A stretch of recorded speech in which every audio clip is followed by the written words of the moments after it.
మనం చావాలని మనం కోరుకుంటాం, బ్రతికేయాలని ఆయన కోరుకుంటాం. దేవునికి స్తోత్రము కలుగును గాక. నా దేవుని బిడ్డలారా, ఇప్పుడు చెప్పిన వాక్యములో అందరూ బలలో పాలు పొందే ప్రజలముగా మనం ఉన్నాం. ఓకే, మంచిది. కానీ రూపాంతరం చెందిన వాళ్ళు మాత్రమే బలలో పాలు పొందుతారు. అందరూ పొందలేరు. ఒకవేళ పొందితే వాళ్ళ పరిస్థితి ఏంటిది? పొందుకున్న తర్వాత బలలో పాలు పొందితే వాళ్ళ పరిస్థితి ఏంటిది? మనం అర్థం చేసుకొని బలలో పాలు పొందాలి. లేకపోతే బలలో పాలు పొందలేమన్న సంగతి వాస్తవం. దేవునికి స్తోత్రం కలుగును గాక.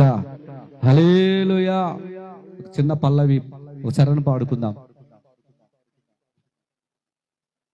నడవలేక నేను ఈ లోక యాత్రలో బహుబలహీనుడ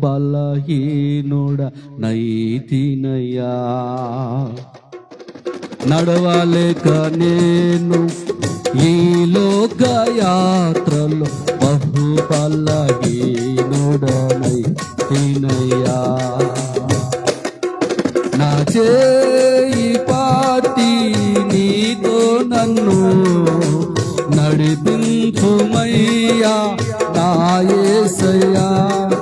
నా చేయి పాటి నీతో నన్ను నడిపించుమయ్యా నా యేసయ్యా. నీతో నడవాలని, నీతో ఉండాలని ఆశయా, చిన్న ఆశయా, ఓ యేసయ్యా నీవే తీర్చాలయ్యా. ఆశయా, చిన్న ఆశయా, ఓ యేసయ్యా నీవే తీర్చాలయ్యా. నీతో నేను నడవాలని, నీతో నేను నడవాలని, నీతో కలిసి జీవించాలని.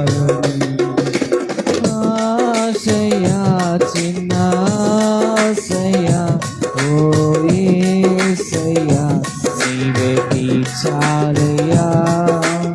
ఆశయా, చిన్న ఆశయా, ఓ యేసయ్యా నీవే తీర్చాలయ్యా. నడవలేక నేను ఈ లోక యాత్రలో బహుబలహీనుడనైతినయ్యా. నడవలేక నేను ఈ లోక యాత్రలో బహుబలహీనుడనైతినయ్యా. నా చేయి పాటి నీతో నన్ను నడిపించుమయ్యా నా యేసయ్యా. నా చేయి పాటి నీతో నన్ను నడిపించుమయ్యా నా యేసయ్యా. నీతో నడవాలని, నీతో ఉండాలని చిన్న ఆశయా, ఓ యేసయ్యా. ఆశయా, చిన్న ఆశయా. హల్లెలూయా. రూపాంతరం చెందిన వాళ్ళు ఎవరు? రూపాంతరం చెందని వారెవరు? రూపాంతరం చెందిన వాళ్ళు ఎవరో తెలుసండి? ఇశ్రాయేలు ప్రజలు, అనేక మంది ప్రజలు ఉన్నారు. పరలోకం నుంచి మన్నా తింటున్నారు, దేవుని కార్యాలు చూస్తున్నారు, ఆయనను వెంబడిస్తూ ఉన్నారు, ఆయనతో నివాసం చేస్తూ ఉన్నారు. ఈ రోజున మనము మందిరానికి వస్తున్నాము, వాక్యం వింటున్నాము, దేవుడేంటో తెలుసుకుంటున్నాము. అయినా మన జీవితాలు ఎలా ఉన్నాయి? ఒకసారి ఆలోచించండి నా దేవుని బిడ్డలారా. ఏదైనా సమస్య వస్తే దేవుని దగ్గరికి తీసుకొని రారు.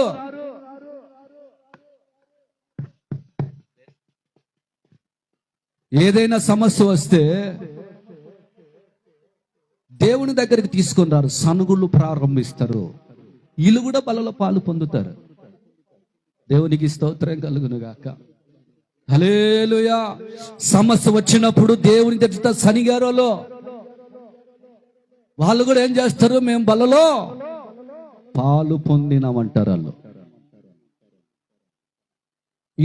ఇదొక జాతి. దేవునికి స్తోత్రం కలుగునుగా. ఇదే మోసే సమస్య వస్తే రూపాంతరం చెందినవారు. దేవుని బల్ల తీసుకొని శరీరాన్ని తిని ఆయన రక్తం త్రాగి నమ్మకంగా బ్రతికే వాళ్ళు ఏం చేస్తారు తెలుసా? మోసే సమస్య వస్తే దేవుని దగ్గరికి వచ్చాడు సమస్యను తీసుకొని. ఒక గుంపేమో దేవుని సన్నిధికి సనుగుతూ వచ్చారు, ఒక గుంపేమో సమస్యలు దేవుని సన్నిధులకు అప్పగించడానికి వచ్చారు. దేవునికి స్తోత్రం కలుగును గాక. అయితే నా దేవుని బిడ్డలారా, మోసే సమస్య వచ్చినప్పుడు దేవుని ఏం చేశాడు తెలుసా? సాగిలి పడాడు. సాగిలి పడడం అంటే యేసయ్య పాదాలు పట్టుకున్నాడు. అది ఏ సమస్య అయినా సరే ఆ పర్వతం ఎక్కుతాడు, సినాయి పర్వతం, సమస్యను తీసుకొని. ఇదొక గుంపు. ఇంకొక గుంపు ఎలా ఉందంటే, ఇంకొక గుంపు దేవుని దగ్గరికి తీసుకొని రారు, సనుగుతుంటారు. వాళ్ళ జీవితాలు ఎప్పుడు సనుగుడే. నేను ధూమ్ దాగలా, దత్తరు దగ్గరా, ఇది అన్నాడు దత్తదురా అంటేనే ఉంటారు, బలలో పాలు పొందుతూనే ఉంటారు. దేవునికి స్తోత్రం కలుగును గాక. హల్లెలూయా. నేను నోట్లో సౌండ్ లేదే. దేవునికి స్తోత్రం కలుగును గాక. హల్లెలూయా. ఈరోజు ఇద్దరు దేవుడి బిడ్డలు 60 గుడ్లు పంపించారు మందిరానికి. గట్టిగా చెప్పాలి హల్లెలూయా. ఎవరు గట్టిగా చెప్తే వాళ్ళకు 2 గుడ్లు వేస్తారు. దేవునికి స్తోత్రం కలుగును గాక. హల్లెలూయా. నా దేవుని బిడ్డలారా, సమస్య వచ్చినప్పుడు దేవుని ఎదుట సనిగారు. వాళ్ళు ఏమైపోయారు తెలుసా? రాలిపోయారు. ఇదే సమస్య వచ్చే దేవుని దగ్గర తీసుకొచ్చిన సాగిలి పడిన మోసే ఏం చేశాడు తెలుసా? దేవుని మహిమను చూశాడు. దేవునికి స్తోత్రం కలుగును గాక. హల్లెలూయా. నీవు ఎవరి వలె ఉండాలని కోరుకుంటున్నావో పరీక్షించుకోవలసిన సమయం ఇది. దేవునికి స్తోత్రం కలుగును గాక. మోసే వలె గుంపులో ఉన్నావా? సనుగులో గుంపుల్లో ఉన్నావా? సనుగుతూ ఉంటే ఒక దినం ఏమైపోతావు తెలుసా? దేవుని మహిమను చూడలేవు గాని రాలిపోతావు. ఇదే మోసే దేవుని మహిమను చూశాడు. దేవునికి స్తోత్రం కలుగును గాక. రోమ పత్రిక 12వ అధ్యాయము 2వ వచనంలో దైవజనుడు పౌలు గారు ఒక మాట చెబుతున్నాడు. ఏమని తెలుసా? మీరు లోకము మర్యాదను అనుసరింపక ఉత్తమమును అనుకూలమును సంపూర్ణనై ఉన్న దేవుని చిత్తమేదో పరీక్షించి తెలుసుకొని మీ మనస్సు మారి నూతనమవుట వలన రూపాంతరం పొందుడే. ఒక గుంపు రూపాంతరం పొందింది, ఒక గుంపు లోకపు మర్యాదలు అనుసరిస్తుంది. ఇప్పుడు మనం ఏ గుంపులో ఉన్నాము పరీక్షించుకోవాలి. ఒకే బలలో పాలు పొందితే లాభం లేదు. న్యాచురల్గా ఏ గుంపులో ఉన్నాం మనం? ఇప్పుడు పౌలు గారు చెప్తున్నాడు, రూపాంతరము పొందుడే.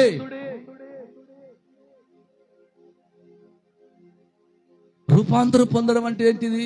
పరిశుద్ధాత్మ నడిపింపు నీ జీవితంలో కనిపించాలి. ప్రార్థన, బైబిల్ చదవడం నీ జీవితంలో కనిపించాలి.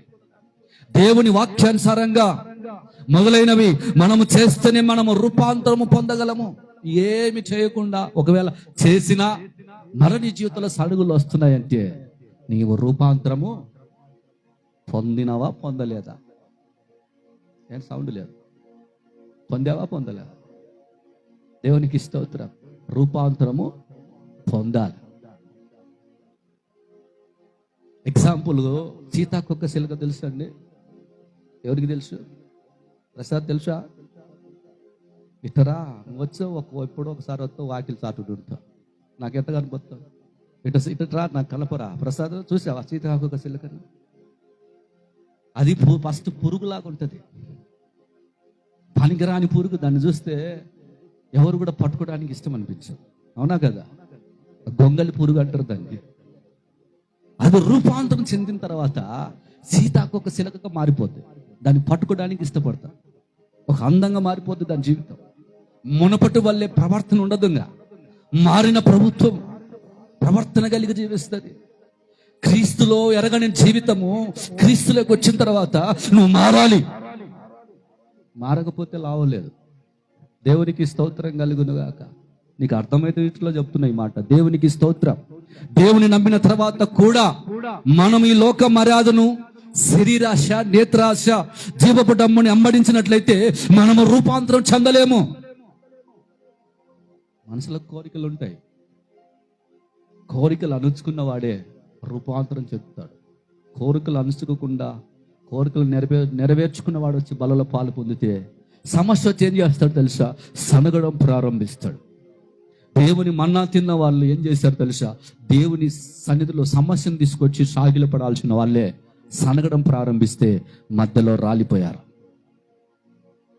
ఈ రోజున నీవైనా నేనైనా రూపాంతరం చెందాలి. రూపాంతరం చెందకపోతే బలలో పాలు పొందలేం. దేవునికి స్తోత్రం కలుగునగాక. హల్లెలూయా. లోక మర్యాదలు, మమకారాలు.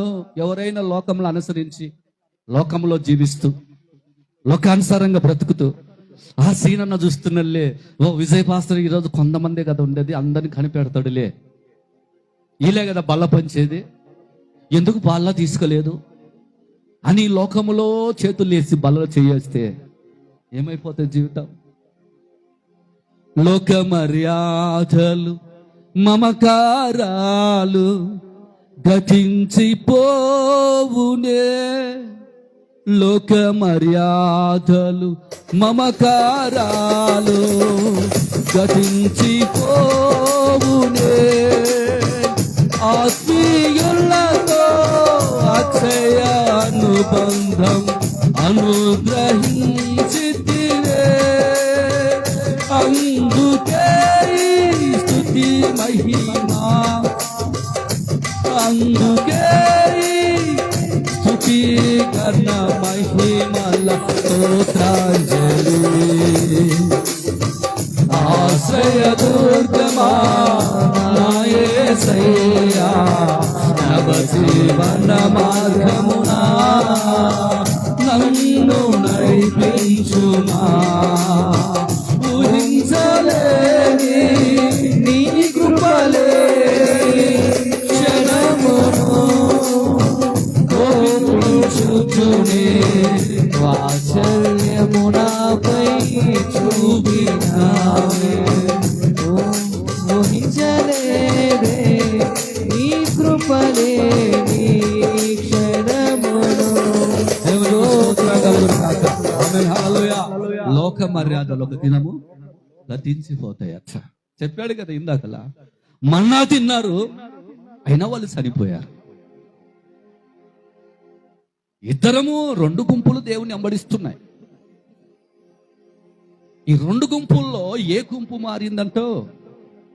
ఏ గుంపు మారింది? డివైడ్ చేసుకుందామా? దేవునికి స్తోత్రం కలుగునుగాక. హల్లెలూయా. దేవుని బిడ్డలారా, మనం రూపాంతరం పొందటానికి ఇష్టపడకపోతే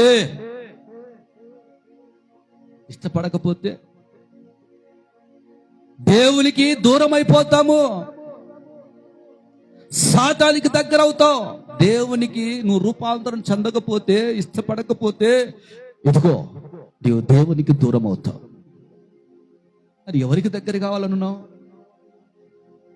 ఈ లోకాన్ని ఏలబడి చేసే దురాత్మక సాతానుగానికా, లేకుంటే సృష్టిని యావత్తును మాటల్లో నిర్మించిన దేవునికి మనం లోబడి ఉన్నామా? ఒకసారి పరీక్షించుకునే సమయం ఇది. చాలా విలువైంది. ఈ సమయం చాలా విలువైంది. అందరూ పాలు పొందలేరు. పొందిన వాళ్ళ జీవితాలు ఏమవుతాయో 5 పాయింట్లు చెప్పి ముగిస్తాను. దేవునికి స్తోత్రం కలుగునుగాక. హల్లెలూయా. పాత అలవాట్లకు, పాత జీవితానికి నువ్వేం చెప్పాలి? కమోన్, వెల్కమ్ అని చెప్తావా?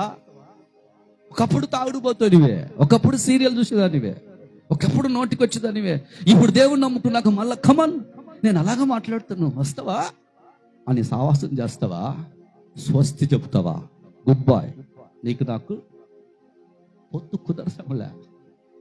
నా దేవుడు రూపాంతరం పొందాడా లేదా యేసు ప్రభు? పొందాడా లేదా? పొందిండా? నిజంగా పొందాడా? నిజం చెప్పండి, పొందాడా లేదా?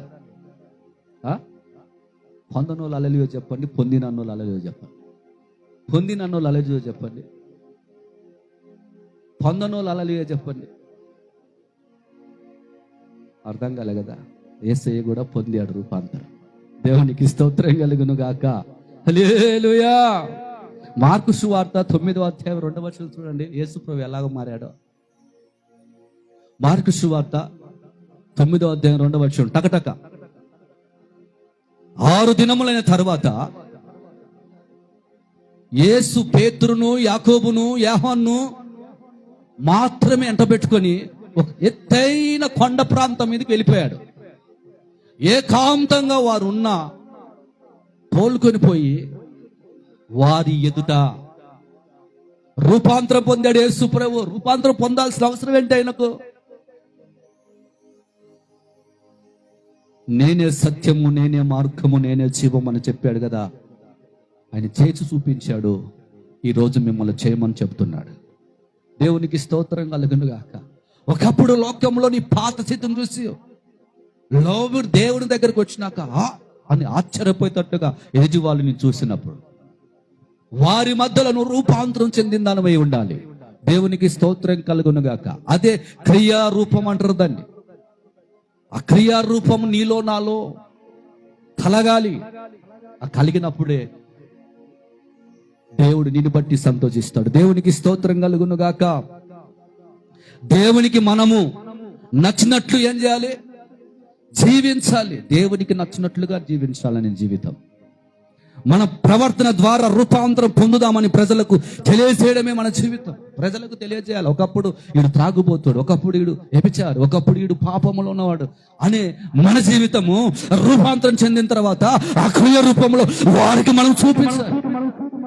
యేసు ప్రభు పేతురికి చూపించాడు, యోహానుకి చూపించాడు, యాకోబుకు చూపించాడు. ఇదే క్రైస్తవ జీవితం. దేవునికి స్తోత్రం కలుగును గాక. హల్లెలూయా. మన నోట ఏముండకూడదండి? సనుగుళ్ళు, అపవిత్రమైన మాటలు, పిల్లలు కానీ కుటుంబాలు కానీ ఏది కూడా అపవిత్రంగా మనము మాట్లాడకూడదు. మాట్లాడితే ఆ ముందు నువ్వు చెప్పకపోయినా నువ్వు డిక్లేర్ చేసుకోవాలి. ఫెయిలా పాస్ అంటే ఫెయిలే, అంతే కదన్నా? అంతేనన్నా? దేవునికి స్తోత్రం కలుగును గాక. ఫెయిల్ అయితే ఎక్కడికి వెళ్తావు? నరకం అంటే, అగ్ని అంటే. ఆలోచన చేయండి ఒకసారి, అగ్ని అంటే ఎలా ఉంటుందో. దేవునికి స్తోత్రం కలుగును గాక. హల్లెలూయా. మనము రూపాంతరం పొందుతున్నామా అంటే మనము సమస్తము మనుషులకు దేవుడైన యేసుక్రీస్తు నమ్మిన తర్వాత నువ్వు నిజంగా రూపాంతరం చెందాలి. యేసయ్యను నమ్ముకున్నాను అని చెప్పిన నీ జీవితంలో నీలో రూపాంతరం కలిగి ఉండాలి. పరిశుద్ధాత్మ నీలో ఏలుబడి చేయాలి. పరిశుద్ధాత్మ అభిషేకంతో నింపబడిన దానివి ఉండాలి. దివిలోనున్న ఆనందమును. యేసయ్య గారు చనిపోతున్నప్పుడు రాసి పాడిన పాట ఇది. అంటే ఆయన పరిశుద్ధాత్మతో నింపబడిన అనుభవంలో రాసిన పాట. దివిలోనున్న ఆనందమును ధరణిలో నేను అనుభవింపా, మహిమాత్మతో నన్ను నింపితివా, మహిమాత్మతో నన్ను నింపితివా. దివిలోనున్న ఆనందమును ధరణిలో నేను అనుభవింపా, మహిమాత్మతో నన్ను నింపితివా, మహిమాత్మతో నన్ను నింపితివా. సర్వాధికారివి, సర్వాత్ముడవు, స్వరూపివి నీవు, దివిలోనున్న ఆనందమును ధరణిలో నేను అనుభవింపా. మహిమాతో నన్ను నింపితివా, మహిమాతో నన్ను నింపితివా. ఆ మహిమాత్మతో నింపబడిన అనుభవంలో నీ నోట్ల నుంచి బూతులు రావు, డైరెక్ట్ టికెటే. ఎక్కడికి? బిడా, ఈ లోకం వద్దు బిడా. ఎన్నో కష్టాలు, ఎన్నో శ్రమలు, ఎన్నో నిందలు అనుభవించినావు గనుక, నా కొరకు నీతిగా బ్రతికావు గనుక నా ఒడిలో నీకు స్థానం ఉంది, కమానని పిలుస్తావు. దేవునికి స్తోత్రం కలుగును గాక. హల్లెలూయా. ఈ అనుభవం కావాలి మనకు. సనిగిపోయేవా గుంపులో మనం వద్దు, రాలిపోకూడదు. సాగిలిపడే గుంపులో మనం చేర్చబడాలి. దేవునికి స్తోత్రం కలుగును గాక. దేవుని బిడ్డలారా, ఒకసారి ఆలోచించండి.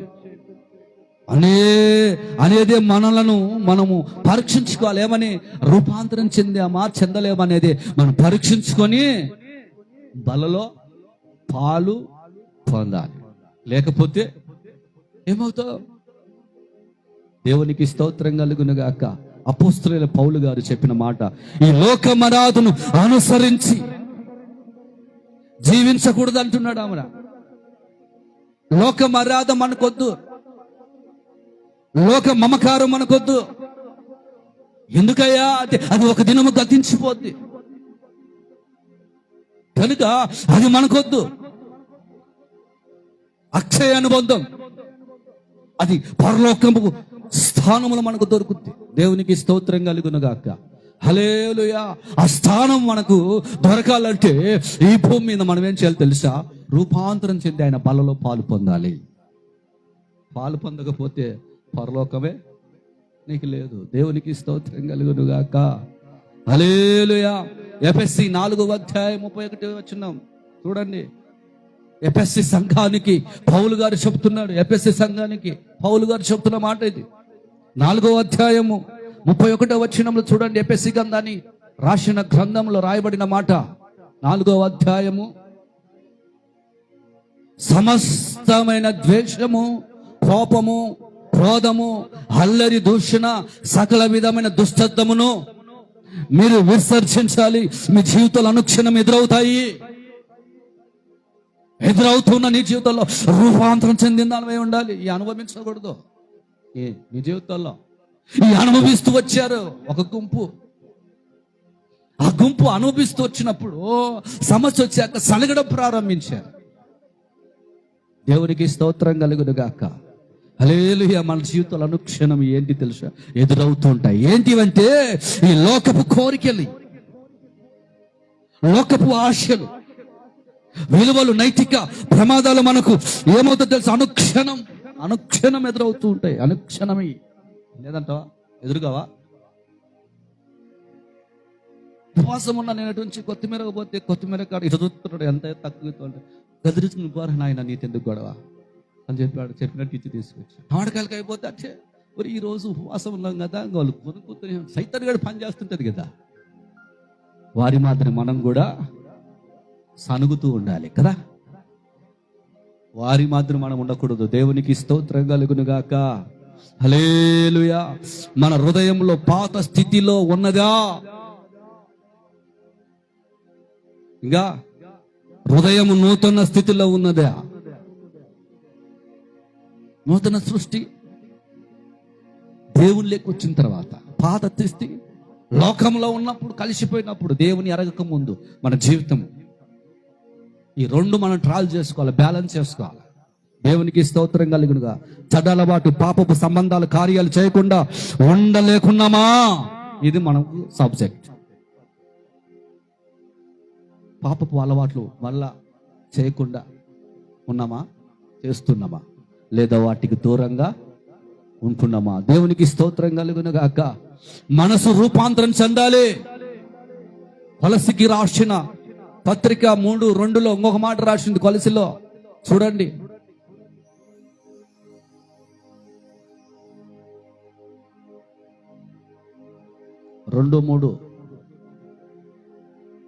3:2 కొలస్సీ 3:2 పైనున్న వాటినే కానీ భూ సంబంధమైన వాటి మీద మనసు పెట్టుకోకడి, ఏలైనగా మీరు ముక్తి పొందుతుంది. ఏ దానికి మనం మృతి పొందాం? దీపపు తంబు శరీర కోరికల విషయంలో మనం ఏం చేసేయాలి తెలుసా? మృతి పొందుతిమే. దాన్నే నీటిలో ఉన్న బాప్తిసము అంటారు. దేవునికి స్తోత్రం కలుగును గాక. పైనున్న వాటిని కానీ భూ సంబంధం వాటి మీద మనసు పెట్టుకోకూడదు. మీ మనసులో లేదా మన మనసులో లోకం మీద నేత్రాస శరీరాస జీపపు డంబమును మన జీవితంలోకి ఉండకుండా చూసుకోవాలి. ఇది కొలస్సీ సంఘానికి చెప్తున్నాడు పౌలు గారు. కొరింథీ సంఘానికి చెప్తున్నాడు మీరు రూపాంతరం చెందమని. కొలస్సీల సంఘానికి చెప్తున్నాడు ఏమన్నా తెలుసా? భూ సంబంధం వాటి మీద మనసు పెట్టకు. దేవునికి స్తోత్రం కలుగును గాక. ఇదే వాక్యాలు చూస్తే 5, 8, 9 వచనాలు చూస్తే ఏమని రాసింది తెలుసండి? 5వ వచనం నుంచి, భూమి మీద ఉన్న మీ అవయవములను అనగా చారత్వము, అపవిత్రత, కామతూత్ర, దురాశను, విగ్రహారాధన, ధనాపేక్షను చంపివేయాలి. వాటి వలన దేవుని ఉగ్రత. అవిధేయులు ఎవరు? అవిధేయులు సనిగేవాళ్ళు, దొనిగేవాళ్ళు, గిక్కేవాళ్ళు, దోక్కేవాళ్ళు, గిచ్చేవాళ్ళు, తిట్టేవాళ్ళు, సీరియల్ చూసేవాళ్ళు, సినిమాలు చూసేవారు, ఈ చేతులు ఇరిసేవాళ్ళు,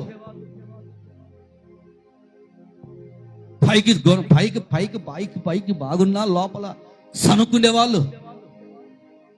వారికి అవిధేయత ఉంటది కనుకనే దేవుని ఉగ్రత వాళ్ళ మీదకి వస్తుంది. దేవునికి స్తోత్రం కలుగును గాక. ఇంకేమన్నాడు?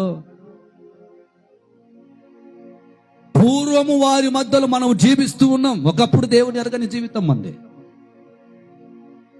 మీరు వాటిని అనుసరించి నడుచుకుని ఒకనితో ఒకడు నర్సరించుడు. ఇప్పుడైతే మీరు కోపము, ఆగ్రహము, దుష్టత్వము, దూషణ, మీ నోట బూతులు అని వీటన్నిటినీ విసర్జించాలా? దేవుని వాక్యం చెప్తుంది. రూపాంతరం చెందావమ్మా అంటే దానికి జవాబు ఉండదు. బలలో పాలు పొందావమ్మా అంటే పాలు పొందా. ఈరోజు బల్లారాధన కదూ, తెల్లగా బట్టలు వేసుకుంటాం, లోపల పట్టుకుని నల్లగా ఉంటుంది. దేవునికి స్తోత్రం కలుగును గాక. హృదయం లోపల అట్టుంటే తెలుసు, నల్లగా కరుడు కట్టి ఉంటుంది. ఎందుకు కరుడు కట్టి ఉంటుంది? ఈ విషయాల్లో బయట పడలేరు, రూపాంతరం చెందలేరు. చదువు. ఒకరితో ఒకడు అబద్ధం ఆడకుడి, ఏలైనగా ప్రాచీన స్వభావము దాని క్రియల్లో కూడా మీరు పరితరించి జ్ఞానము కలుగు నిమిత్తము దాన్ని సృష్టించిన వాని పోలిక చొప్పున నూతన పరచబడుచున్న నవీన స్వభావము ధరించుకొని ఉన్నారు. నవీన స్వభావం ధరించుకున్న వాళ్ళు ఎన్నిటిని కొట్టివేస్తారు. నాకేం వద్దు ప్రభువా. దేవునికి స్తోత్రం కలుగునుగా. నవీన స్వభావము దాని క్రియలు కూడా మనము పరితగించే ఉండేవారిగా మనం ఉండాలి. హల్లెలూయా. సృష్టించిన వాని పోలిక చొప్పున అనగా యేసుక్రీస్తు యొక్క స్వరూపములో మనం చెక్కబడిన మన జీవితాల్లో ఎలా ఉండాలి? నూతన పరచబడుతున్న నవీన స్వభావమును ధరించుకోవాలి. అలా ధరించుకున్న వాళ్ళే ఆ బలలో పాలు పొందుతారు. దేవునికి స్తోత్రం కలుగును గాక. హల్లెలూయా. ప్రాచీన స్వభావం కలిగిన వారు ఎవరో చెప్పాను, నవీన స్వభావం కలిగిన వారు ఎవరో చెప్పాను. ప్రాచీన స్వభావం కలిగిన వారు ఇశ్రాయేలు ప్రజలు మన్నాను తినారు, సమస్య వస్తే దేవుని దగ్గరికి వచ్చారు, సనుగుతూ ఉన్నారు, కానీ దేవుని దగ్గర సాగిలిపడే అనుభవం లేదు. అదే నవీన స్వభావం కలిగిన వారు సమస్యను దేవుని దగ్గరికి వచ్చి చెబుతూ సాగిలిపడారు, దేవుని మహిమను చూశారు. దేవునికి స్తోత్రం కలుగును గాక. హల్లెలూయా. రూపాంతరం చెందకుండా బలలో పాలు పొందితే నీ పరిస్థితి ఏంటిది? బైబిల్ వాక్యం చెబుతుంది, నీవే పరీక్షించుకోమని. మనం అందరం ఏం చేసేది తెలుసా? ఎదుటి వారిని పరీక్షిస్తూనే ఉంటాం, మనం పరీక్షించుకోలేం. దేవునికి స్తోత్రం కలుగును గాక. నెంబర్ 1, అయోగ్యంగా పాలు పొందితే బలలో ఏమొస్తుంది? అపరాధం అవుతుంది. అయోగ్యముగా ప్రభు యొక్క రొట్టెను తినునో లేక ఆయన పాత్రలను త్రాగునో వాడు ప్రభు యొక్క శరీరమునకు గూర్చియు రక్తమును గూర్చియు అపరాధి అవుతాడు. మొట్టమొదటి పాయింట్, అపరాధి అవుతావు. నువ్వు సరి చేసుకోకపోతే, రూపాంతరం చెందకపోతే అపరాధి అవుతావు. రెండోది ఆయన ఏమంటారు, అయోగ్యంగా ప్రభు బలలో పాలు పొందితే శిక్షావిధి కలుగును నీకు. మూడవది ఏమో తెలుసా, నిద్రిస్తారు, మరణిస్తారు. అపరాధము అయోగ్యముగా ప్రభుప్రలలో పాలు పొందిన వారి యొక్క జీవితాల్లో 3 మాటలు చెప్పాను. చివరిగా రెండు మాటలు చెప్తాను. దేవునికి స్తోత్రం కలుగును గాక. బలహీనులు అవుతారు. అయోగ్యముగా బలలో పాలు పొందితే ప్రభు బలలో బలహీనులు అవుతారు. తర్వాత రోగులు అవుతారు. తర్వాత మనమే పరీక్షించుకుని యోగ్యముగా అయోగ్యము కాకుండా యోగ్యముగా ప్రభు బలలో పాలు పొందటానికి మనము ఇష్టపడే వారిగా ఉందుము గాక. దేవునికి స్తోత్రం కలుగును గాక. హల్లెలూయా. కనుక ఏ విషయంలో మనం సరిచేసుకోవాలో, ఏ విషయాల్లో సరిచేసుకోవాలో మనం జ్ఞానం కలిగి దేవుని ఎదుట మోకరించి సాగిల పడితే నిజముగా మోసే వలె సాగిల పడితే ఆయన మహిమను చూస్తావు. ఇశ్రాయేలు ప్రజల వల్లే సణుగుతే దేవుని ఉగ్రత చూస్తావు. ఆయన శరీరము, ఆయన బల్ల జీవ మార్గంలో నడిపించడానికి అది తినువాడు నిత్య జీవము కలవాడు, మనకి మరణము లేదు. ఆ జీవము మన మధ్యలో ఉంది గనక అందరం పరీక్షించుకుందాం. మోకరించి కళ్ళు మూసుకో. ఒక తీర్మానం కలిగిందా?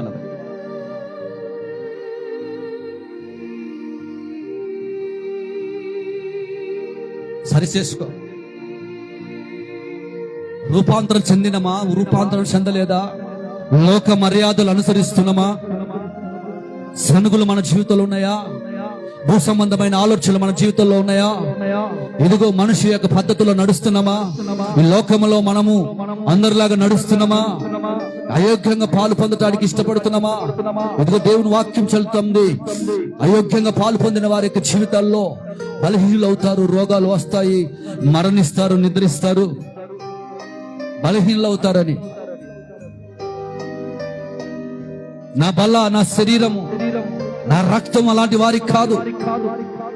రూపాంతరం చెందిన వారికి మాత్రమే నా శరీరము తినటానికి అర్హత కలిగిన వారు. పరీక్షించుకో. రూపాంతరం చెందిన దానివైతే పరీక్షించుకో. రూపాంతరం చెందని దానివైతే ఎప్పుడైనా రూపాంతరం చెందడానికి ఇష్టపడు. ఆనాడు పేతురు యోహానును యాకోబుని వెంట పెట్టుకొని ఏకాంతముగా కొండ మీదకి ఎక్కిది యేసు ప్రభు రూపాంతరం చెందినట్లుగా లేఖనం సెలవిస్తా ఉంది. లోకంలో ఉన్న నీ జీవితము దేవుళ్ళకి వచ్చినాక నీ జీవితము ఎలా ఉన్నదో పరీక్షించుకుందాం. ఒకప్పుడు సీతాకొక చిలుక, గొంగల పురుగు రూపాంతరం చెందిన తర్వాత సీతాకు చెట్టుగా మార్చబడింది క్రియల రూపంలో. మన జీవితాలు కూడా ఒకప్పుడు పాపంలో ఉన్న మన జీవితంలో యేసుని ఎరిగిన తర్వాత రూపాంతరంలోకి వచ్చినాక అనేకులకు మనము రూపాంతరం చెందిన క్రియల్లో కూడా మనం చూపించే వారిగా మనం ఉండాలని ఆయన కోరుకున్నాడు. తీర్మానం. ప్రభా నీకు స్తోత్రాలయ్యా, నేను రూపాంతరం చెందినట్లే అని నా హృదయాన్ని నేను మోసం చేసుకుంటున్నాను. నాలో అన్ని ప్రభా లోక మర్యాదలని అనుసరిస్తున్నాను, లోకంలో కలిసిపోయాను, లోకంలో జీవిస్తున్నాను. నా జీవితంలో నీ మందిరానికి వచ్చినప్పుడు ప్రభా సరి చేసుకోకుండా, రూపాంతరం చెందకుండా నీ బలలో పాలు పొందుతూ ఉన్నాను. ప్రభా జీవాహారము ఎవరికయ్యా? రూపాంతరం చెందిన వాళ్ళకి మాత్రమే అని వాక్యం సెలవిచ్చారు. తండ్రి నీకు స్తోత్రం. మా పితరులు మొన్నడు తిన్నారు, సరుగుతూ వచ్చారు, నేను వెంబడించారు, నీ మహిమను చూశారు, నీ ఘనకార్యాలు చూశారు. కానీ సమస్య వస్తే ఆ సమస్యను తీసుకుని వచ్చి సాగిలి పడాల్సిన మనస్సు ఆ పితరులకు లేదయ్యా. సనుగుతూ ప్రభా రాలిపోయి, ఆ గుంపులో నేనున్నాను యేసయ్య, ఆ గుంపులో నేనున్నాను. నన్ను సరిచే, రాలిపోవటానికి నేను రాలేదు, నీ జీవంలోనికి నేను అయ్యా, నీ జీవంలో నింపబడిన దానిపై రావడానికి వచ్చానయ్యా అని దేవుని సన్నిధిలో తీర్మానం చేసుకోగలవా? రాగలవా? దేవుని సన్నిధికి వస్తానయ్యా, రూపాంతరం చెందుతానని, నేను నీలాగా బ్రతుకుతున్నాను. లోకంలో నేను మృతి పొందినవాడు. నేను దేవుడి సన్నిధిలో ప్రార్థన చేసుకోవా? ప్రభా, సరి చేసుకుంటున్నా మీ బల దగ్గరికి వచ్చిన వారు, నీ రక్తం చేత మమ్మల్ని కడిగి శుద్ధి చేయండి. ఒక గుంపు ఏమో సనుగుడు గుంపు, ఒక గుంపు ఏమో సాగిలి పడే గుంపు. ఏ గుంపులో ఉన్నావు ఈరోజు? రూపాంతరం చెందిన గుంపులో ఉన్నవా? సనుగుతున్న గుంపులో నివసిస్తున్నావా? రా బయటికి, రూపాంతరం చెందటానికి. నేను ఎలా రూపాంతరం చెందానో నేను చూపించాను, నేను నడిచాను. ఈరోజు మీకు చెప్తున్నాను,